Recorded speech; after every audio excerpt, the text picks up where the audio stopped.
Voilà, mbote bandeko tukutani sona tango alelo esengo mingi penza kimia mabota na bino esika bi bozolanda biso tukutani pona même travail de ça la bino mokona mokolo ko pesa bino ba information ko benga pona bino ba politique pe ba analyse politique pona ko aider biso bans tous ba éclaircissement éclairage na ba question ezali sur actualité tukutani lelo pona bino ndeko Yannick ya parti Arsène ya mon amboka Justin Bitakura mbote na msingi mbote ndeko journaliste. Merci beaucoup. Tozobetama mukima solo sur actualité politique na mboka RDC tokobana la marche ya Lamuka ezali pona lobby to malamu bandeko ya Lamuka au bazar direct opposant na bino parce que nous en union sacrée bazo marcher lobby pona ko réclamer ko dépolitiser CENI pour éviter glissement moi le ba pona wana pona marche wana bandeko bazo sala tobi que za droit ya congolais national ce que monique do se pilater le songolo pa bazo tambola za na trois ko marcher. Ndeko journaliste, merci pour la motuna.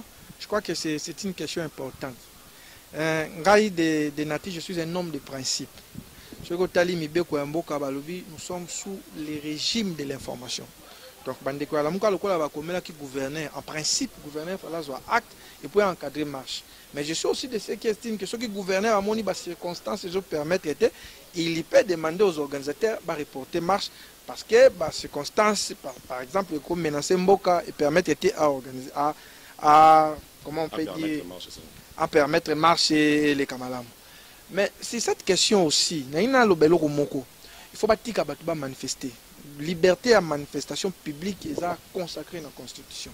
Mais débat moko bimi awa o gouverneur alobi banda quartier inti et comme une zone neutre. En tout cas ndeko gouverneur na yebi ke yo landaka biso mingi to meka un peu gouverneur a décidé na maloba te. Mibe ko pesi possibilité au coma ozui arrêter au signer. Au définir d'abord zone neutre zanine. Parce que là, nous avons la possibilité de la zone nette.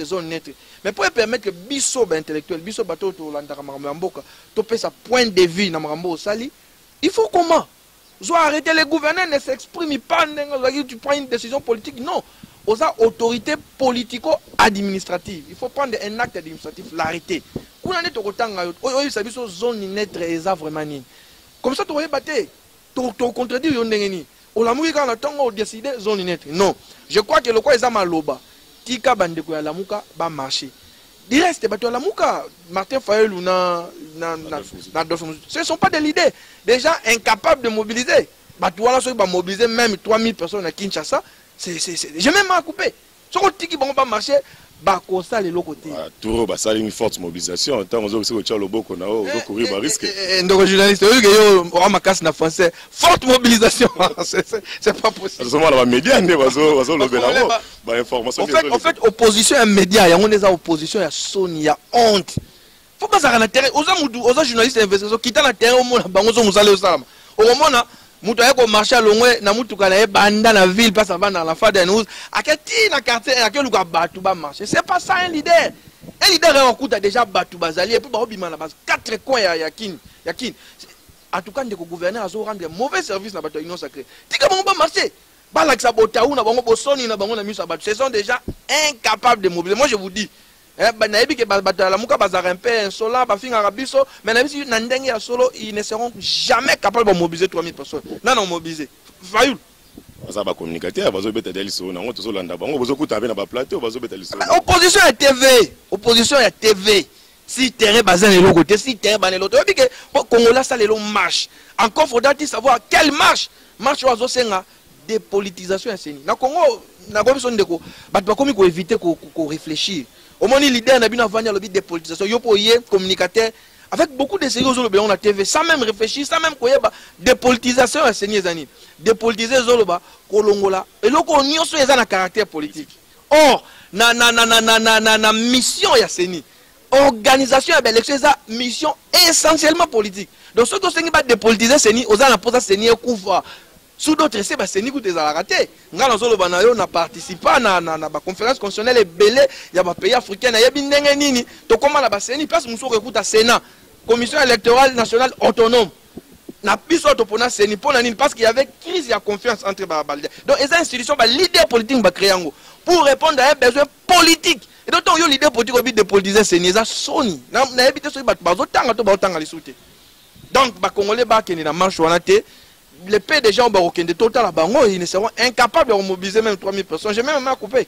Alors voilà, les Congolais tu retenir François là, mais nous espérons que tu recommences à niveau en été. Alors tu l'as dit communiqué à Hôtel de Ville avec ici le deux secrétaires va partir là, avec ici secrétaire il y a Bel Élan, Nouvel Élan pardon, avec ici secrétaire il y a SID. Alors bien qu'il y ait recoute un peu de décision ensemble, mais tu sens toujours de part et d'autre, tu dois maintenir une position. Tu l'as dit gouverneur à lobby que la place y a ciblée, la place où il y a retenu, on est au tika la Carabongo. Pour empêcher tes bandeko bakenda à l'aéroport, tu vas outi bazonga boba les kana calme et puis tu vas dire na tongo secrétaire ya décidé arbi marche na bango toujours na tchango. Bazo qui déjà réunion avec attention, est-ce que bakoza solution? Oui, je crois que réunion on est pour permettre que bango ba trouver intérêt d'attente. Lobby déjà na ba médias mususu na tiraki sonnette d'alarme. Je suis l'un des rares Congolais dans le baki monsieur le gouverneur tika makama on ne gère pas un état comme ça, on ne gère pas une ville comme ça. Au lamuki na tongo décréter zone neutre. Où est la décision? Donc, Ngaï n'a place Yabandeko Alamuka, on ne peut pas respecter cette parole. Ce n'est même pas une décision, cette parole. Prenez une décision, monsieur le gouverneur. Vous êtes entouré par des juristes. Prenez une décision, un arrêté interdisant, décrétant par exemple certains coins des zones neutres. Et pour les zones neutres, comme ça, pour l'instant, le la décision est zatée. Ce qui même assuré parce que ça, il tempore suspecto. Il faut pas tika eloko wana. Gouverneur a tika eloko wana, tika bandeko ba marcher. Ce qui à la longue, demain après demain, au cause de décision, biso ba politique, biso ba tous à la moi connaissance à biloko tokotang. Ceux qui ont moni décision, ils ont violé Mibeko parce que n'oublie pas, n'enga décréter zone nette, on les a rapport à opposition té et comme apport na ba congolais nyonso ba parti politique nyonso na même biso. Donc c'est-à-dire ceux qui ont moni nga mabe, ngai gouverneur oyebinga na ko attaquer yango. On a conseil d'État. Sauf que le forcing, ce n'est pas aussi d'autres termes qu'on exposé. Congomani va bimara pour accompagner parce que tout le monde a tout le monde marche sur les gars. Bazuba kondi ba coach ba on a jeep, ba congolais ba tika libanda, gaz et beti, même ba de comme ça presse monsieur bazuba problème. Réunion permet à yo kana forcing est zalaté. Après ça bango ba policier ba encadrer bon ceux qui va mobiliser 1000, 2000 personnes c'est quoi? 3000 personnes c'est quoi ba policier ba la capacité à mobiliser. Le fait président Etienne Tshisekedi aya awa na Congo Aouta na Mikila Poto, je crois en 2016, a organisé marche banda aéroport na stade Tata Raphaël. Il n'y avait ni casse, ni balle. C'est possible. Marche moi je ne trouve aucun inconvénient. En attendant la fameuse décision du gouverneur. Parce que ce n'est même pas encore, ce n'est pas une décision. Et ça souhait à gouverner. Mais du coup, alors, maman, décréter zone rouge, non. Ça ne marche pas. Ça ne se fait pas comme ça. Ça ne peut pas marcher comme ça. So, nous aimerions aussi voir marche à la Mouka, point de départ peut-être na Kinsuka Pompage, peut-être à Bandal, la Mouka P. Vous pouvez biso que baza capable si arrivé que bayo kanti mais nous espérons que bayo kanande ba bengani bongo et ko le kamalam. Bango pe baza na problème ba stratégie hein. On dit que marche non so foi bandana. Un leader c'est pas comme ça. Ba le bi azaki comiquement non président Eli donc Eli na non arrêtez président faut ça na stratégie mais out azabe muto out à côté à Lukunga akobenga be bande kwa Lukunga ba bandi match côté kuna faut leader azam da stratégie la plus grande erreur il y a président Martin Fayulu azomi tiana mutu na eka comme président Etienne Tshisekedi ça c'est une erreur grave pour un homme politique il n'a pas encore ce niveau il doit arrêter d'être trop prétentieux Atika il doit beaucoup travailler il est encore très loin de Martin Fayulu très loin. Même voilà, mesdames et messieurs, tous ceux qui ont si j'aime ça balé, tous ceux qui ont raisonnement endécoyanique, mécanicien endécoyanique a fait si pour un point liboso. Deuxième point de l'invitation, il y a vice-premier ministre, ministre intérieur, initiative pardon, il y a honorable Crispin Bindoulé, il y a Bengi, ministre intérieur, qui répond à la question, aura les débats sur Makamoto Koutaron Anzela, PCR, policier à circulation routière, perspection, il y a des taxes sans preuve de paiement. Koutani, infraction, tam sur improvisé, tam sur infraction, ils ont un foutier bon Kanyaka et qui est libéré. Moi, ma candidature, est-ce que ça acte moi, l'homme doit encourager déjà. La question, il faut d'abord féliciter l'honorable Bindoulé. Les initiatives il y a bien. Au moins, ceux qui ont un motuka na Congo, tout biso de tambola, c'est une kin. Manière où la contravention routière et salamaka. Comportement de policier à circulation routière.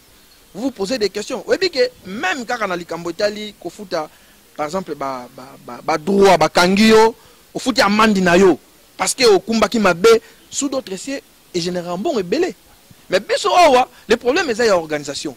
mbongo wana ekoma kanyaka bakangi yo na nzela parce que osali bena contravention routière babino kozwa des kozwa sens unique te yo ozwi yango kaka soki bakangi yo c'est vrai commettre osali contravention routière mais policier wana kangi yo non seulement aza na posa memo na bureau te po futa quittance o bapesa yo preuve ya paiement ayebi si yo négocier pesanga 10 000 pesanga 20 000 pesanga 30 000 tobenga yango enrichissement illicite et sans cause.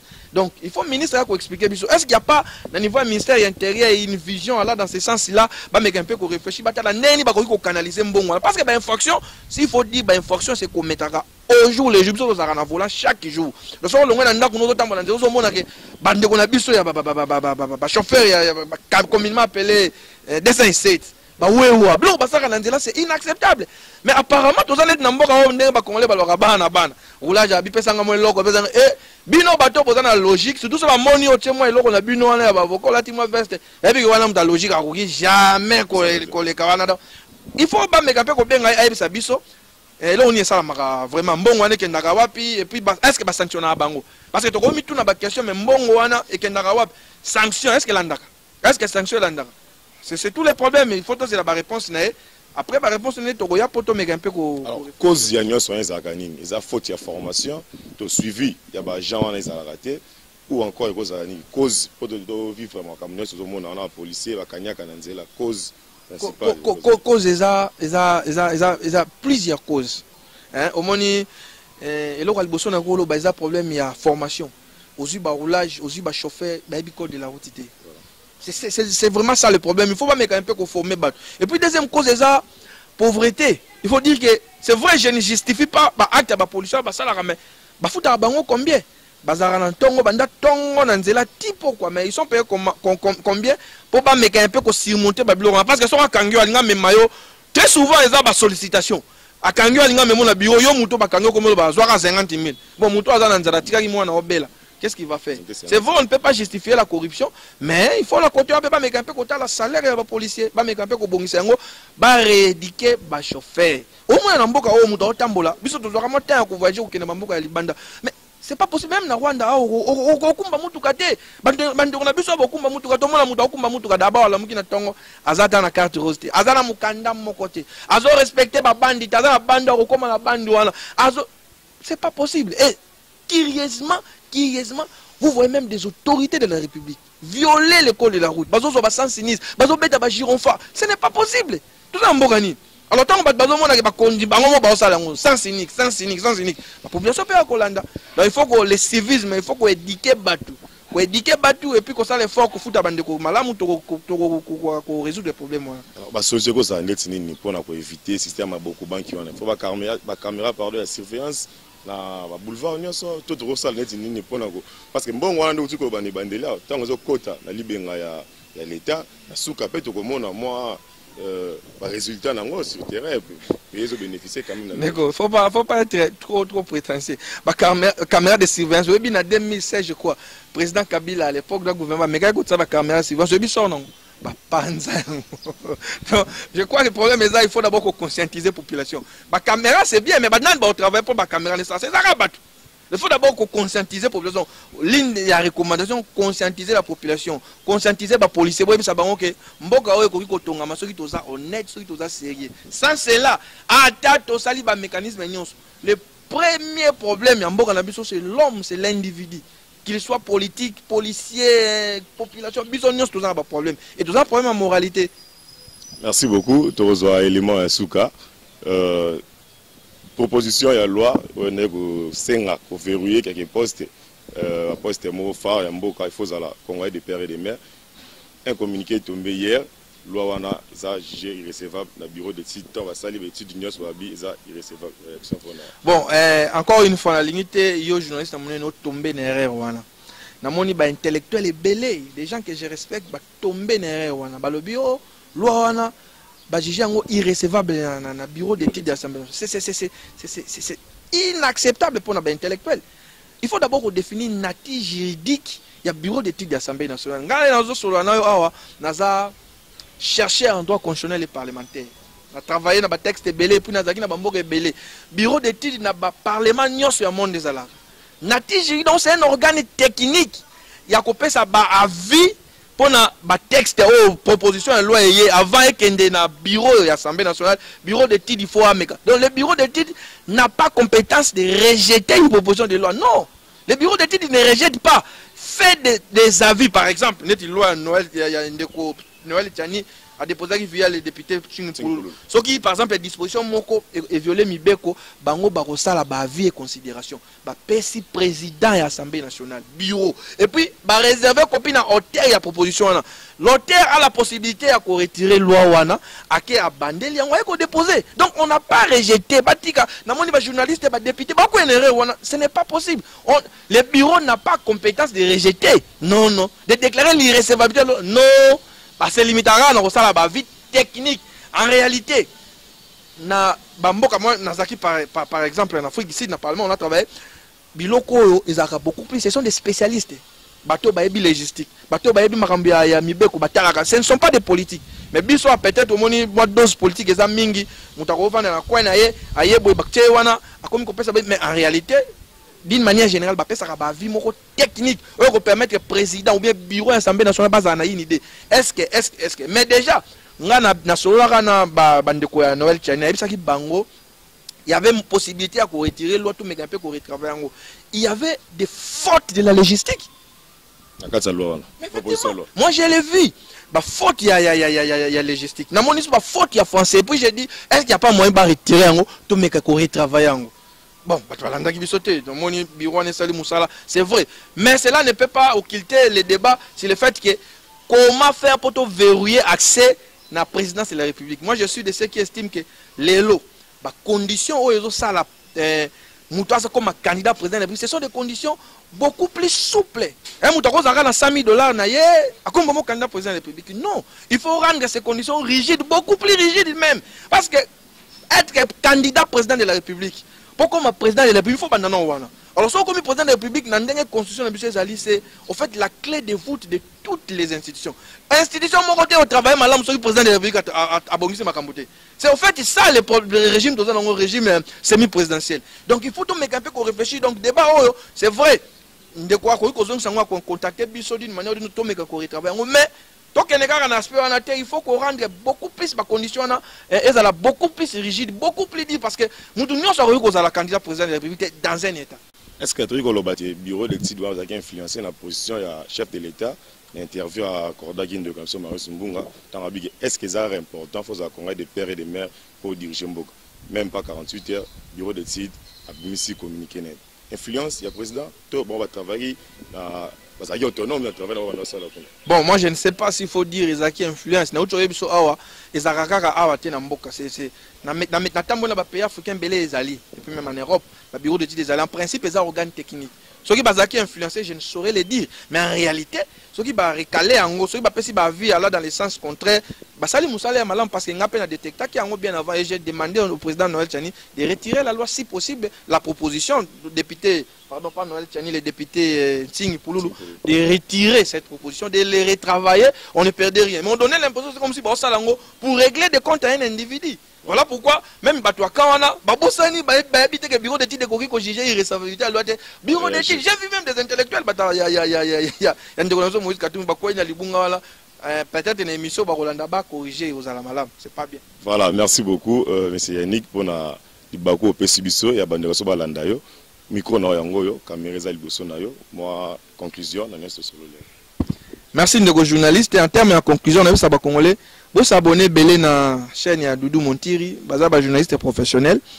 Et ça la malam soki bo s'abonner. Et puis deuxième chose les ali ba congolais ba ko sabinoté. Ba ko sabinoté, on ne peut pas dépolitiser la CENI. Boyebi ke ngai na lobela rabino mambo ya lukutate. On ne peut pas dépolitiser la CENI. So muto ko sabino même sokaza Martin Fayulu, même sokaza Muzit Bol bakaza muto ya lukuta. Même sokaza Ngamoro, même sokaza président et puis même sokaza Bol bakaza muto ya lukuta. On ne peut pas dépolitiser la CENI. Pour la marche de Congo bila laisser les gens ba marcher. Tika bango ba tambola. Tika bango ba tambola. Zone net au lobby wana, c'est vrai. Ce n'est pas encore une décision. Tika ba tambola mukolo rozwa décision wana. Aux décisions, on a papier, tout le monde a arrêté, tout le temps, on a mis sur la juriste. Ceux qui ont dit qu'ils ont violé la loi, tout quoi attaquer, on ne peut pas quoi annuler. Merci, la Congolais, nous sommes Merci beaucoup pour comprendre de comme Nasuka. Merci na Moron Zambé à Simba Caméra. Merci na Baïban sur Valandi Biso. Te koutani pour l'embalasima. Au revoir. Mbote Wandeko Walingami. Te koutani susu awa avec le même plaisir. Kobeta toujours ma solo à Mboka. Toujours touro yo monsieur Paulin Mumba. Parti à Union des Républicains communicateurs. Il y a parti à Norbert Louyeye. Voilà. Mikolo leki mwa mingi toko moko bosa na tozali toyebi azara toujours na biso tonza na posa na ye mbote ndeko Mopanzi Sango balobi dialogue pour la résoudre pour mes na Congo il faut forcément dialogue c'est là bien de vous penser bon nakanisi soki batu baswani conclusion to solution esengaka ete batu fallait bayokana biso soki tolobaka makambo etali dialogue ezali c'est par rapport ya crise oyo eza na kati ya mboka na biso République démocratique du Congo. La crise ezali politique et puis sécuritaire. L'Union des Républicains en tant que parti politique de l'opposition radicale to pronaka toujours le dialogue comme moyen ya ko résoudre ba conflit to ba dissension to ba différent oyo batu basalaka na yango mingi na classe politique na biso toyebi ete crise ezali yango moni toyaka toujours na recette oyo babengi dialogue to masolo na lingala dialogue bosolo ba pesa ba technique te dialogue ko leka ndenge nini alors eza belément oyo ko séduire pe ba acteur politique mususu pour que ba se soumettre na idée na bino. Merci beaucoup. Technique ya dialogue oyo tolobaka d'abord le peuple congolais représenté par des acteurs politiques.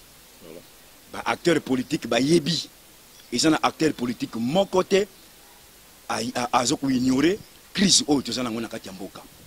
Mais le mal en est que certains acteurs politiques balingana bango cache bayaka mobimba et certains d'autres acteurs politiques bayaka na ba terme oyo population moya comprendre ezate kaka ba acteurs politiques ba comprenaka et ba mususu bayaka na ndenge na bango yango biso tolobaka ete parmi les techniques, d'abord il faut ça là, dénonciation. Que n'a qu'un exemple. Ndeko Chilombo Aouti, États-Unis d'Amérique, Aouti ça le discours, où ils ont contre par rapport à la réalité où ils ont un terrain. Il y a que ça été à l'est du pays, il y a l'évolution, dans l'état de siège où il y a des crétaki. Ça c'est pas statistique, il y a ça évaluation, il y a ça là. Aouti Kolanda, balobi na biso été. Que Namboka moko bengi commando soki commandant ils ont un niveau ya est population ils ont estimé na plus ou moins 60 000 habitants ba ADF ba yeba attaquer bango population ba kimi ba mususu ba kena axe oyo ba mususu ba kena axe oyo ba komi na kati ya mboka na bango ba komi ba patride ba panzani ko panzana wana FARDC malgré zo benga bango no bazonga bazoboya balobi ke tokozonga te tozana confiance na FARDC te. Mais beaucoup de non, la situation évolue. Un homme politique, il faut maloba oyo azoloba et bala na réalité pour bamonayo crédible, bamonayo que sérieux. Ce qui est bala na réalité, même sur le plan international ou diplomatique, bakomona wakambo et lilingi ya pamba. Mais bakopé so crédité. Yango zomona makambo mususu ndeko Tshilombo plus de 100 voyages, même un cordonnier pour ne pas investir à Yété. C'est là Kokoso Azanango parce que réalité ya terrain na maloba na ye ezobala na te. C'est là où tolobi était mboka eza na crise. Nani akopesa solution na crise owana kaka biso moko ba politique. To vanda to solola autour d'un dialogue, pas n'importe lequel. Le dialogue biso tolobaka était oeza reconnu na kati ya constitution na biso. Le dialogue politique ici de l'accord cadre d'Addis Abeba et la résolution 2098. Nasuka nango to kaboli pouvoir. Yango ba Congolais bazolinga te. Tango batu balobaka ete nasuka nango to kabola pouvoir. Ezali conception moko ya mabe oyo certains acteurs politiques a mal de positionnement parce que ba yebi que na dialogue ba musu ba kokota te. Parce que na dialogue ya accord cadre, ce sont les partis au conflit ba kokota. Or mingi ba diemeli na sima ya muntu. Ayebi que bango nyonso bazana simanaye est-ce que mutu na soki azui ngana ko se retrouver yango muni bazana langage partage du pouvoir. Or l'objectif ya dialogue c'est quoi? C'est poser des jalons. Ça la fondation ya malamu pour que tango ba mur toiture koya ezala mabete ezala bousculete ne tango to poser ba jalon wana à travers les vraies réformes tango ko salema nde to koyeba ete parce que ba réforme tango ko salema to ko zwanjete manga olete pour to tsana place tango sa ba réforme to ko zwa mutu to tsana place wana pour tango sa ba réforme wana to ko décider ou to ko sala na kati ya dialogue ya accord carte d'Addis Abeba. Plan est déjà défini, tout est encore dans la conception, il faut qu'il y ait un dialogue, tout est déjà planifié, sur les babis que voilà, tout est un dialogue. L'accord déjà prêt pour un dialogue. L'accord cadre d'Addis Abeba, ils ont cahier de charges à une de républicainité. Ils ont cahier de charges déjà mis en place. Et il y a la volonté politique et ça là pour la mise en œuvre ya wana. Mais étant donné que ba oyo baza censé ya ko faire appliquer accord cadre oyo wana kokoso bazanango langage moko na uti loba ete au lobby likambo mais réalité eza mususu. Donc batala ka ete est-ce que ngai soki na koti na dialogue accord cadre na ko se retrouver to na ko se retrouver te. C'est là où nous disons il faut savoir jouer le jeu. Politique eza lokola jeu ya dame. Ce ko yebi ko manipuler ba pion na kanisi ko gagner match. Mais ce ko yebi ko manipuler ba pion te, oyeba ndenge ni ko manier pion oyelongo awa e ya awa. Oyelongo awa ekenawa. Ce ko yebi ba jeu wana te na kanisi ko za la perdant. Mais na kanisi na dialogue accord cadre, c'est le peuple qui gagnera et non les individus ou les acteurs politiques. C'est la population tout entière nous doit se retrouver na dialogue oyo union de républicains à Pronaka. Alors, l'action que vous menez pour réussir, tout comme un dialogue. Ils ont communiqué dans la télé, dans le plateau, vous avez déjà la porte, dans la konziamboka, pour que vous ayez. Dès que tu as musika na accord cadre d'Addis Abeba, Yamboba signé accord cadre le 24 février 2013. Vous avez une proposition au union de républicains à Sala. Tout ça là marche. Ce qui n'a pas bilamba mona, na cicatrice. Il y a ba marche tout ça là. Accord cadre et ba oyo ba saleli accord cadre comme campagne pour la mise en œuvre de l'accord cadre que les union des républicains tangelanga tamoko bazalité et pourtant ils allaient document conformément na mibeko ya mboka na biso à son article 215. Donc ils ont en dehors donc ils ont la suprématie na constitution na biso. Mais union des républicains tout ça là ba marche ba réprimand tout ça là ba meeting tout ça là oyo sengeli ba sala pour la mise en œuvre de l'accord cadre mais ba oyo baza censé commettre en application balingaraté. Surtout à l'époque, il y a Ndeko Kabila. Ndeko Kabila azalaki signataire de l'accord cadre. A boya qui mise en œuvre l'accord cadre pour des raisons. Oyo yemoko ayebi conscience na yebi. Et lelo au nom il y a principe il y a continuité. Félix est signataire de l'accord cadre d'Addis Abeba parce que oyo a signé qui prédécesseur na ye. Voilà. C'est là où nous disons est-ce que azola na lokolo ya Joseph Kabila te ou bien il est aligné à se démarquer Joseph Kabila à l'accès était réellement c'est l'enfant de Tien Tshisekedi de Wamulumba de heureuse mémoire et de Maman Marthe Kassalo. Voilà, merci Mingi Bandeko Balandi. Voilà, tu vas ko beta masolo ya dialogue o ezali bongo combat bandeko na biso ya IR bazo bunda mukona mokolo. Espérons que ba konzi ba koyoka et ba ko juger soyo bazala malamu to malamu te. Mais c'est problème mbato ko esika na actualité, tout est comme masolo ya politique, to wana bona marche ya la muka. Bien que vous allez une opposition, bien que vous partagez à vie mon côté tamsuba il penser mon côté politique na bandeko ya lamuka et bazali na marche lobby pour na ko déclarer to ko senga élection ezala na date où ça prévu na constitution 5 ans 5 et 6 l'élection et puis bazo ko senga na ba dépolitiser organe ou organiser la élection moi maloba pona yo na marche où ça déjà lobby na tongo. Merci beaucoup. Dans l'entrée de jeu bisona batuya bandeko ya lamuka bango bazana kati ya opposition républicaine, c'est-à-dire ba oyo bazo ko accompagner pouvoir en place jusque ba comme on a terminus. Mais union des républicains, c'est un parti politique de l'opposition radicale. Biso zana bango elongote. Biso to zana conflit na bango. Tant que le bi était le parti au conflit ba ko se retrouver. Ndeko Félix na batu na union c'est union sacrée. Ndeko Fayulu oya lobaka ete ba yibaki victoire na ye parti au conflit. Union des républicains à reconnaître la institution sur wanate parce que c'est qui en violation il y a mibeko ya mboka l'article 70 et 73 de la constitution les partis au conflit. Pour la kozonga na marche na bango la constitution et pesindingisa na tout congolais ceux qui a laissé à manifester à revendiquer ba droit na ye. Bango ba lobby ete ba la marche. Pourquoi bloquer la marche ya batuba sali ba commis marche na bango en bonne et due forme. Et puis tous un régime d'information dans Mboka na biso. Tous un régime d'autorisation T. Et puis monsieur Ngobila, ngana ce monde mingi monsieur Ngobila mais les tenants du pouvoir. Parce que Bangonde bazo ça net ko empêcher marche wana à partir il y a restriction. Il y a la liberté, ba tumususu ba sena tant boloba bongo eza ko bimisa pe ba konzi ya ville ngisa mabe décision eza signée hôtel de ville. Ngobila nde mutu azui décision wana longo na cabinet ne mobimba. Ça va. Ngobila azali autorité ya ville, gouverneur, n'est-ce pas? Voilà. Azali membre ya Union Sacrée, n'est-ce pas? Or, la Union Sacrée, l'autorité morale, c'est qui? C'est pas Félix. Donc voilà, attention, nous sommes des acteurs politiques. Ok, Otuni Mutuna n'a pas politique. Yokapé, baye politique, va passer réponse. Et mes propos m'engagent. Voilà. Je suis responsable de ce que je dis. Donc, tant que Bissot Lobaka, Union des Républicains, tu carré ça Mutute. Parce que tu as un Nyongo ya Mutute, tu as un compte à rendre dans Mutumo côté. Union des Républicains, en tant que esclave, il y a constitution. Tu respectes la Kanemi Beko. Bande Konabisu, sali proposition, il y a marche dans Bango, le 29. Pourquoi qu'on bloque Bango? Ça libre, il y a qu'on manifester. Et la police a un droit, il y a qu'on encadrer les manifestants pour éviter débordement. Talaga Bazan Nzala, ma camisole est belée.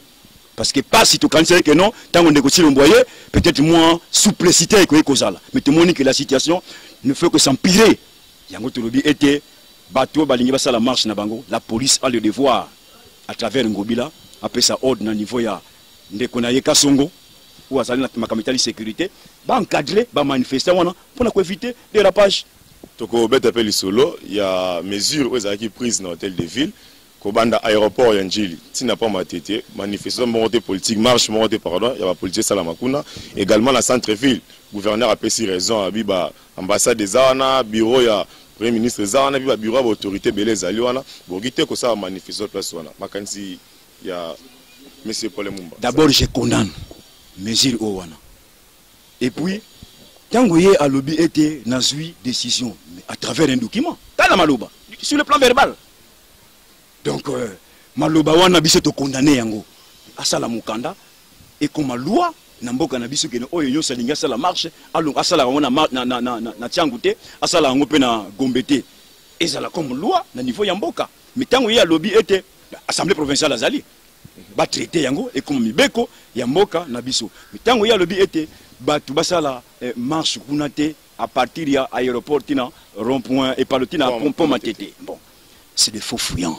Les vrais problèmes sont ailleurs. Le problème est que non, biso tous en politique, nous avons la situation de tout peut arriver. Peut-être que Banga, Bazobanga, qui sont die population abîmée balabala, ba ko revendiquer que bazakana maïté, bazakana couranté, kolia ezama la muté, ba promettre ka bango biloko ekitezo kitate, ba sali semblant, yo ba sombi ba avion, or ezaba avion ko louer. Population c'est là où peut-être crainte. Il y a des tenants du pouvoir. Mais méthodologie était comportement et ça m'a monté. Et ça coûte état de droit parce que état de droit ils ont la slogan c'est constitutionnel. Mais il va sembler que Jeremboka na lengi longobanité. Mais na côté la décision il y a mon konzi à ville de Kinshasa. Tout ça l'analyse n'a pas malam. Tant que zolobaki, ils avaient comme ça dans le programme il y a voyage, zo qui est aéroport, tout va continuer sous des voyages car on a dit la peut-être on dit là moi quoi que aéroport, c'est au comme ça na centre ville, dans le bureau, tout c'est que zo qui est. Alors écoutez une marche, tout est malam, ba marche ya Congo ndenge ni nezala, ba kotika bino mais dérapage mambo belé. Tant que zolobaki, kuna bossa la de qui neza munene, to ko bana pe marche na Kintuka, to ko bana pe marche na Binza na Bandal, ça problème té. Yango na lobi que pour na ko gérer mboka il faut oyeba d'abord ba chéra mboka ndenge nini ba ya kan improvisation te we ko s'improviser na monde politique o ko sala pe lo côté ndeko nanga soki ba yebaki que biso to na projet bona pour na ville ya Kinshasa aéroport njela izala ka moko fallait prendre des mesures bien avant en lieu et place ya ba pont o ba tieli biso na ba acteur awa na kanisi to na côté bien encore sur les moutons. Oui, ça va pont, ils ont sur des moutons. Sur des moutons. Ils ont en lieu et place, c'est quand il y a biso ba pont, non loin il y a cathédrale. C'est la biso ba route secondaire pour nous éviter l'embouteillage wana. Au lieu que gaspiller parce que ça, oh, ça les gaspillage. ba eko gaspiller mbongo au lieu ko sala ba route ya ko réflexionner ba route secondaire ba eko tiela biso ba pont en plein centre-ville. C'est dommage. Yango moyiki na politique soit oyebi soit oyebité. Yango union des républicains alobaka chaque fois. En politique, ne venez pas que nous tikana yakaka. Tu dois être préparé. Que au moins aux États-Unis, il y a des universités, il y a des coins, il y a des formations, il y a des ateliers, il faut les préparer. Biso, tout ça parmi Oyo, qui préparé na Kondo Etienne Tshisekedi wa Mulumba d'heureuse mémoire. Parce que moi, Namboka Norbert, lui, 20 ans à ses côtés, en tant que secrétaire particulier, il y a Kondo Etienne Tshisekedi wa Mulumba d'heureuse mémoire. Azalaki Mona Mukete, Azalaki Abritite, Ayebi. Papa formé, papa qui a tiki moi na zubo konzi, collaborateur papa Bosnoli moi. Place moi na Azali Ayebi, maloba papa na atikaka na Belgique en 2000. A respecter testament oyo papa na bango asalaka tango bazalaka bautaka tourner afro-héros américaine avant dialogue inter-congolais. Moi na Ayebi, maloba nini papa alobaki concernant Norbert Luyeye. Ce qui a quoi appliquer ngo, il va s'en sortir. Ça pour personne ça malobango, ba malobango quand même. Tout ça là qui conférence de presse, je pense que tant moi na mboka Norbert Luyeye outi États-Unis d'Amérique, tango aye afrola ki yango. Ala kisa ki noir sur blanc. Maloba oyo papa na ye alobaka. Place Azali azolanda akolanda yango, Ayebi maloba oyo papa na bango alobaka. Yango tolobi ete na politique l'entêtement ezalaka malamu te. Et puis na politique komikitisa eleki nyonso. Soki nga na yebi eloko te, Dudu eloko ezaka ndenge nini na tuni. Dudu peut-être que ça n'a pensé, à dikanisa ko pesanga na ko yeba ndenge nini ya ko sala. Mais nyonso oyo ndeko na biso Tshilombo parce que c'est notre frère après tout, nyonso zo ko sala, il n'est pas tard pour mieux faire. Parce que kolala kolamuka, mikolo peso pusana. Mais même na pourquoi akoki pe ko soit décision. Même lobi na tongo akoki pe ko changer parce que balobaka na science po un homme politique azana a besoin ya temps moulaïté pour na ko sala bolamu. Lelo soki ndeko Tshilombo lobi était en tout cas tu en as besoin par exemple il y a 10 avions na RDC tokozwango. Même pas 5 minutes à travers signature à Pamba tokozwango. Ce qu'on a besoin de 10 bateaux et koya, c'est question de volonté pe koyeba. Na kotala boye boza makanisi ya malamu. Mais pourquoi pas ko senga audience okutela mokonza mboka ko soline parce que tant voche dialogue, tu le quoi plan A. Pourquoi pas ko ça appelle plan B puisque ba idée onde ko sala ki mokonza mboka ameka moi mukie ko changer ma manière mususu pour que population peut bénéficier. Question mo kitoko tuni. Soki ndeko Tshilombo azala ki souple mais union sacrée zate. Tu proposes kaye. Tu le bakaneke. On union sacrée wana batu wana bazaya yote. Ba député wana yo ozotela motema ba uti na ba parti politique na bango mususu. Et tant ba ye yo kangami na bango ye ba yeti bazaba migrants. Terme Norbert lui a utilisé qui. Ce sont des migrants. Lobby ba kozonga na ba parti politique respectif na bango. Ko pesa bango confiance était. Norbert lui a pesa li kanisia dialogue o wana. Yamboku to ko créer union sacrée o wana. Avant que même ba gouvernement to lobaka ba kolobana mutu ndenge nini. To beta efimbo. Non, c'est un responsable quand même. On ne peut pas faire ça. Tola Kisaki, noir sur le blanc. Le col a appliqué l'article 69 de la Constitution, comme ça, Mouti Nasuka. Mais Atali a appliqué première alinéa, deuxième, troisième alinéa à Boyi. Oye, c'est qui était, c'est tout qui est dialogue. Parce que l'alinéa Souka et était, Azali garant du respect des accords et traités internationaux. Or, accord cadre, c'est un traité international, conformément à la Constitution de la République démocratique du Congo, à son article 215. Des places tout cela qui est aya pour les Congolais à apaiser. Aboinaye, c'est que tous soient frimou, tout est ne non, nous continuons toujours à dénoncer. Population bazaba témoin, bayebi makanisignon subis de fournir pour kimia et quoi que na est pardon, na mboka na biso dans son ensemble. Mais batena du pouvoir, nde bazolinga kozwa makanisi na biso te. Tolobi te que makanisi na biso et l'équipe makanisi nyonso. Mais raisonnons en tant que humain. Depuis longtemps, crise na mboka na biso ici la kate. Il n'y a pas moyen que Yonanga, Tovanda, Totala. Qu'est-ce qui ne va pas? Parce qu'après tout, nous n'avons qu'une seule patrie, un seul pays, la République démocratique du Congo. Nous avons mené à appeler ça biso yango. Les volonté na biso te, to senga que nous te ko botama. Mais to boyi que bana na biso bakoya balo bake ba papa basala ki eloko te. Net biso musu to baka à l'époque ba langage ba balo na balabala. Ba Kasavubu, ba Lumumba, ba Kizenga, basala eloko te. Biso pe to boyi normalement tout na biso ke bana biso ba ko baka non. Ba Dudu Mutiri basala eloko te. Ba Norbert lui basala le côté. Donc biso langage wana tolingi yango te. Tolingi été ban biso tango ba yaba ba été oui, ba papa quand même ba posa ki ba jalon. Oui, ça li été que lelo mboka et se retrouver ba mboka ba se retrouver.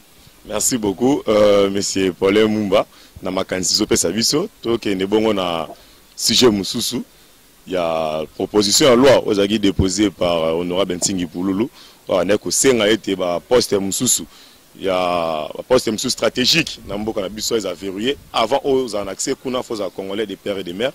Lobby Tolandi bureau d'études. Il y a l'Assemblée nationale retraité proposition à loi wana a mis au communiqué babi eza irrecevable. Makanisi na yo. D'abord position aux aguilles pour proposition à loi wana to contre. Et puis ma candidature année par rapport à la décision aux équipes publiées. Merci beaucoup Ndekona Mutuna Nayo. La loi en soi n'est pas, la proposition de loi en soi n'est pas mauvaise. Peut-être temps, moment où il y a une loi proposition est bimi, il y a peut-être ça défaut. Mais je félicite M. Noël Etiani, c'est un chercheur.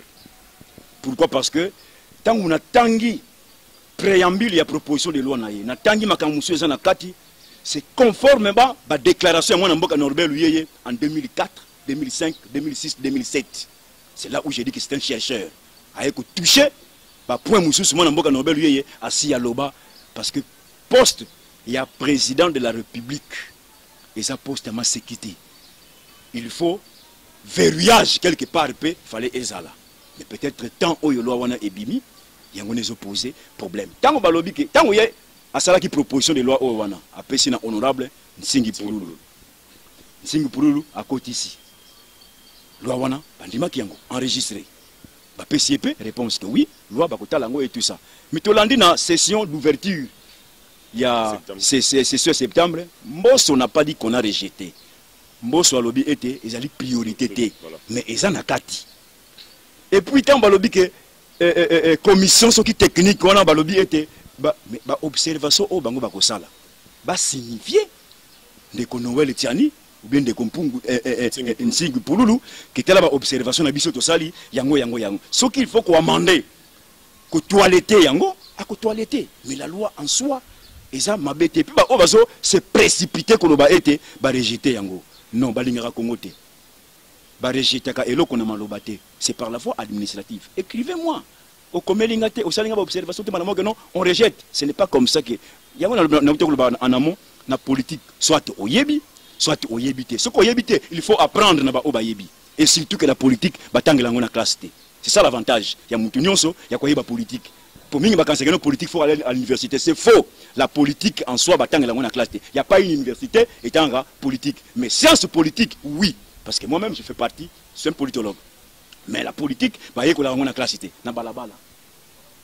Savoir écouter, scruter, ni dans la population, pour ça, tant qu'on peut passer le pouvoir. Mais appliquer ma population de Senga, c'est tout la politique.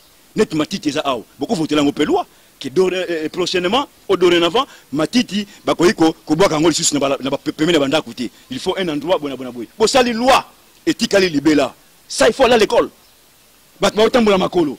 Mbongo za na caisse. Somba ba bis, tiens la place, somba ba avion, tiens la place parce que mbongo ezangi na Congoté. On a pas faut que na classe. Non, c'est la mauvaise foi. Yangonde tolobi était loi wana ba rejeter yangote, mais ça na kati ya tiroir. Le moment viendra. Atako na législature oyo ba lingi yangote. Bana na biso ba koya ko kundula loi wana. Proposition de loi wana. Po ezama bete. Mais pas actualité yango ezama bete loi wana. Président Pesaki position lobby est-ce que c'est important aux Arabes congolais de père et de mère pour diriger Mbokao. Même les Congolais de père et de mère participent à la Mbokao. Et tout à fait. Et les Congolais de père et de mère, ça l'a tout pour Mbokao quelque part.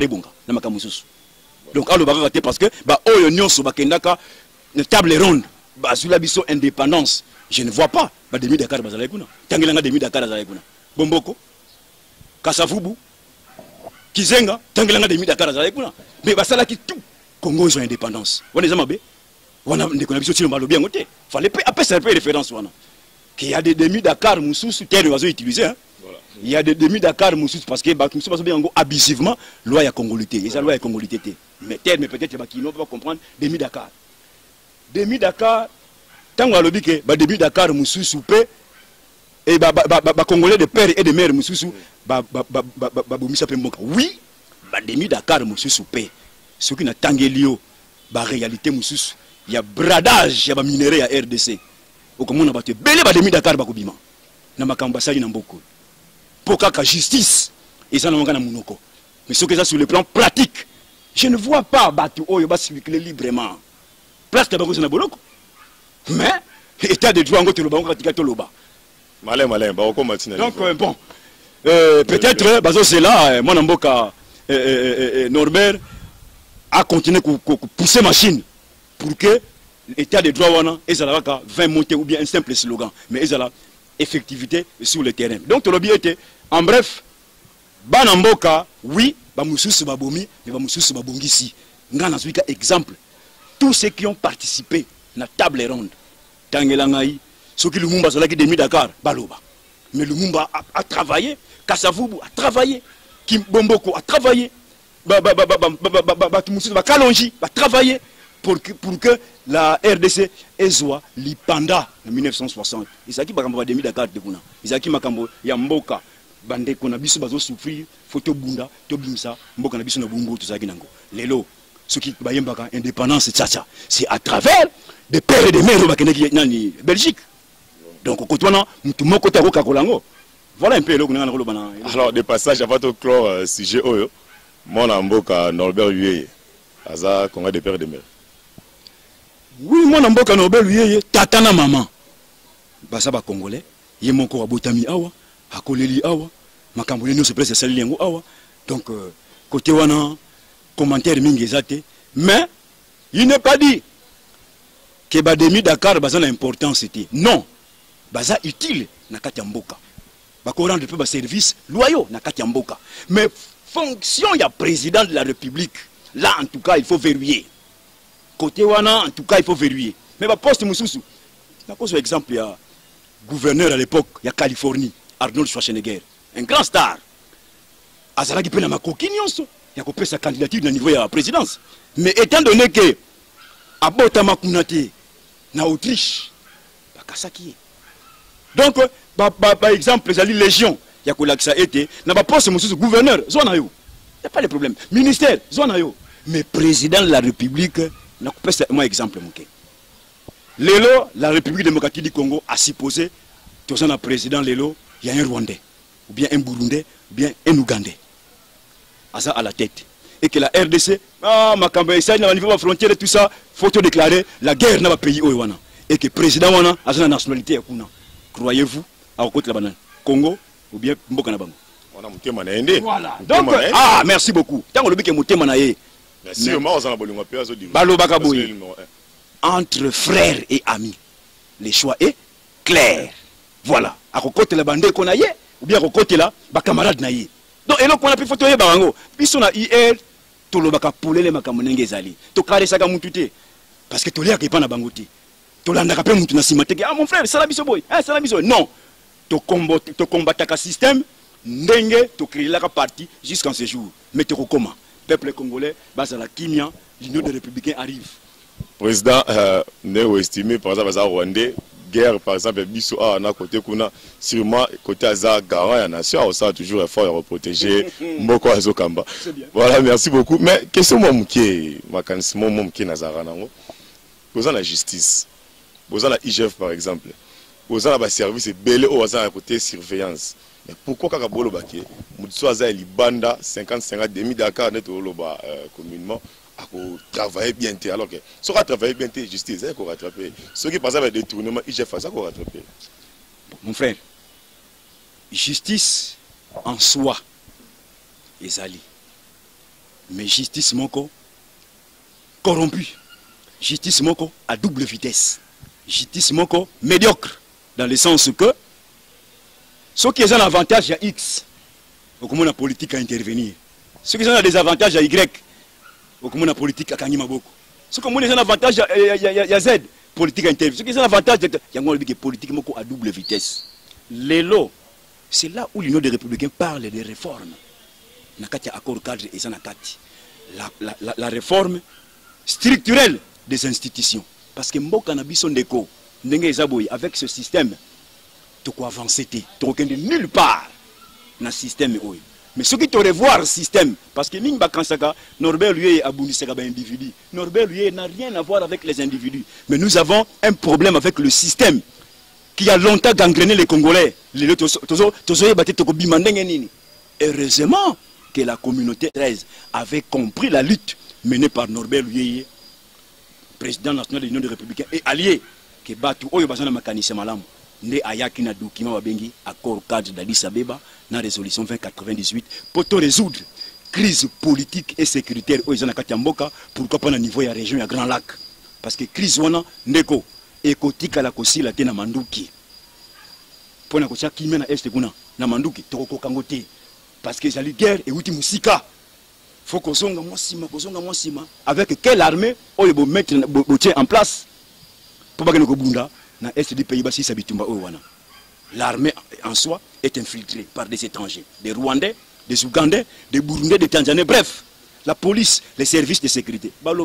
Lorsque les services de sécurité n'arrivent pas à attraper l'ennemi, c'est que l'ennemi se cache dans le service de sécurité.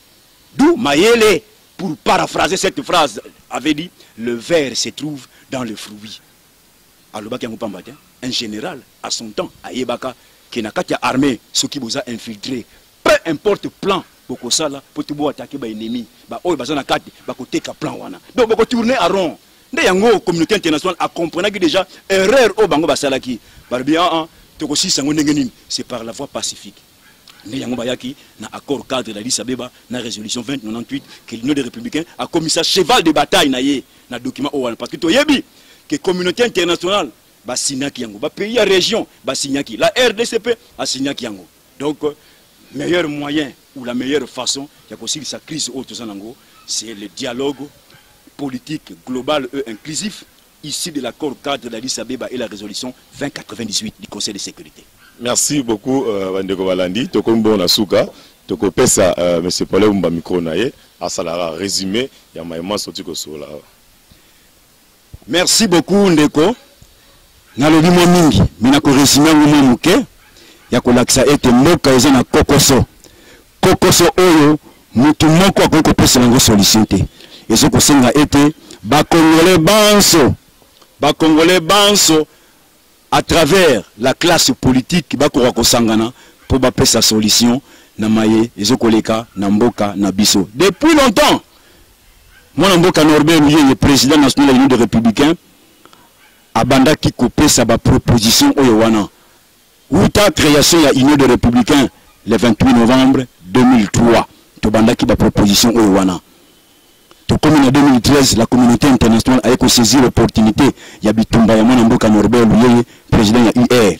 Il y a un accord cadre. Il y a Liboso.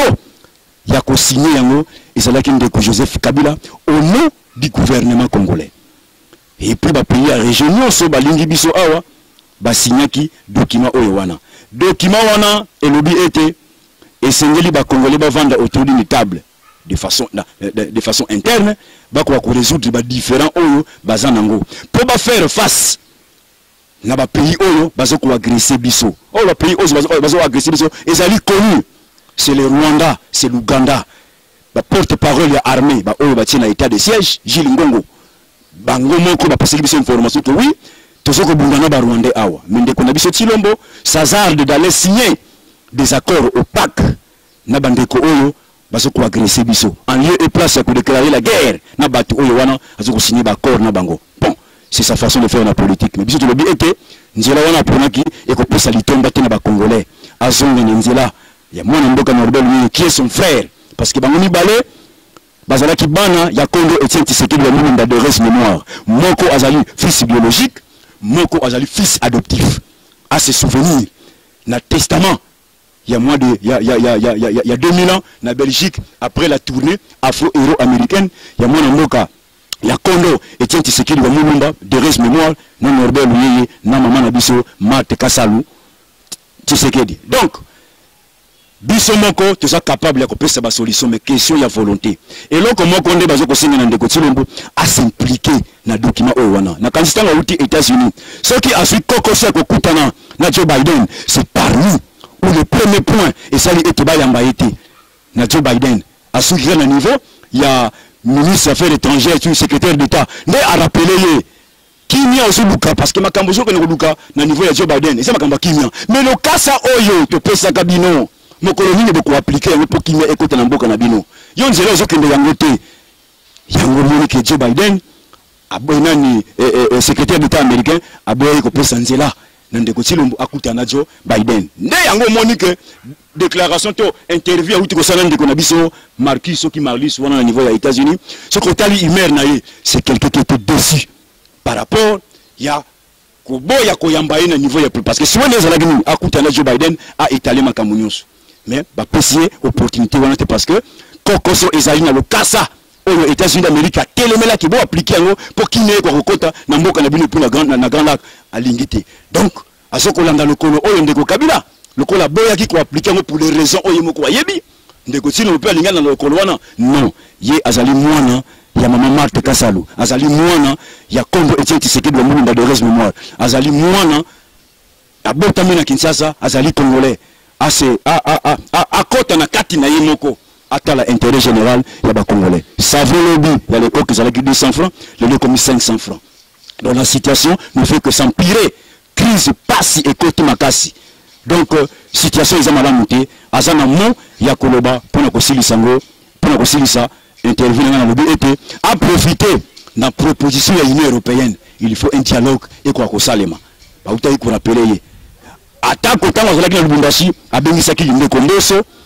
Abengisaki sama lukonde ayebisaki bango eloko wana akende tout droit au but azonga simate na ndenge a instruisaki bango parce que François Beya na vidéo simanga il a pris bango musala babanda ba contact basala ki ba contact wana akoma nango tina suka a traîner parce que tant eza ennemi à liboso ya un homme politique voilà eloko na ko loba yango wana na féliciter chaîne ya Dubu Mutiri na félicité ndeko na ngai ya tuninga mituna mupandi sango na félicité ba oyo nyonso bakolanda biso na kanisi ba kongolende bako sepela soki makambo wana esalemi voilà eloko na loba yango wana.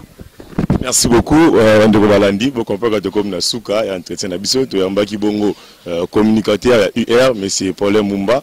Merci beaucoup na Moron Zambanga sima caméra assistant ya émission Arnaud Tamba. Merci monsieur Doudou Mountiri, chef boss, merci de soutenir Wiso, la projet Bozolanda, vous s'abonner, vous partager lien.